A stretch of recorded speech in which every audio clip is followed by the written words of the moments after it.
सुजाता जी की 3 बेटियां थीं। उनके पति एक क्लर्क थे।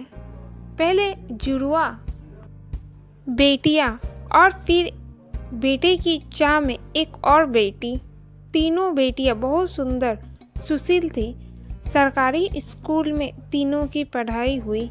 फिर तीनों ने घर में ट्यूशन लेने शुरू कर दिए और घर बैठकर ग्रेजुएशन भी लिया। ट्यूशन से जो कमाई होती थी उससे घर खर्च में काफ़ी मदद हो जाती थी।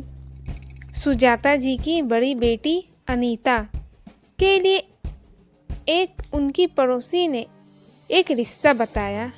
लड़के की शादी पहले हो चुकी थी, लेकिन वो लड़की सिर्फ पैसे की लालची थी और उसने शादी के कुछ दिन बाद ही तंग करना शुरू कर दिया। बड़ी मुश्किलों से ले देकर उन्होंने उससे पीछा छुड़ाया था और अब वो सिर्फ मंदिर में शादी करना चाहते हैं। सुजाता जी तो हाँ नहीं कर रही थी, लेकिन उनकी समझदार बेटी ने कहा, माँ एक बार देख लेते हैं। मेरी 2 बहनें और भी है। मेरी शादी होगी तभी उनके लिए रास्ता खुलेगा। जरूरी नहीं कि लड़के ही गलत हो, कई बार लड़कियां भी गलत होती है। लड़के वाले परिवार सहित सुजाता जी के घर आए। बहुत तारीफ और सभ्य लग रहे थे। अनीता उस लड़के से काफ़ी देर तक बात की। लड़का काफ़ी सुलझा हुआ और समझदार लग रहा था। दोनों परिवारों की रजामंदी थी। 15 दिन बाद मंदिर में अनीता और राकेश की शादी हो गई। राकेश और उसके माता पिता बहुत ही अच्छे थे। राकेश के एक बड़े भाई भाभी भी थे। भाभी बहुत अमीर घर की बेटी थी। राकेश बहुत ही गंभीर स्वभाव का और सादगी पसंद था और अनीता से बहुत प्यार करता था। सासू माँ और ससुर जी भी अनीता को बिल्कुल बेटी समझते थे, लेकिन अनीता की जेठानी का तो कुछ अलग ही नखरा था। वह अलग ही ठाठ थे। जेठानी हर बार अनीता को कुछ ना कुछ गलत बोल देती, लेकिन अनीता सदा चुप रहती।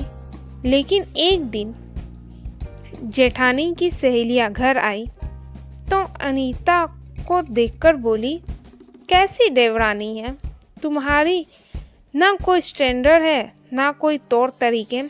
जेठानी बोली, गरीब घर से आई है। माता पिता शादी का खर्च सहन नहीं कर सकते, इसलिए मजबूरी में इसे तलाकशुदा शादी करनी पड़ी और हमें भी मजबूरी में गरीब घर की लड़की से ही अपने देवर की शादी करनी पड़ी।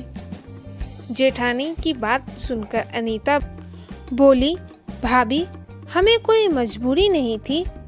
हमारे माता पिता सलामत हैं और हम भी पढ़े लिखे हैं और कमाकर खा सकते हैं।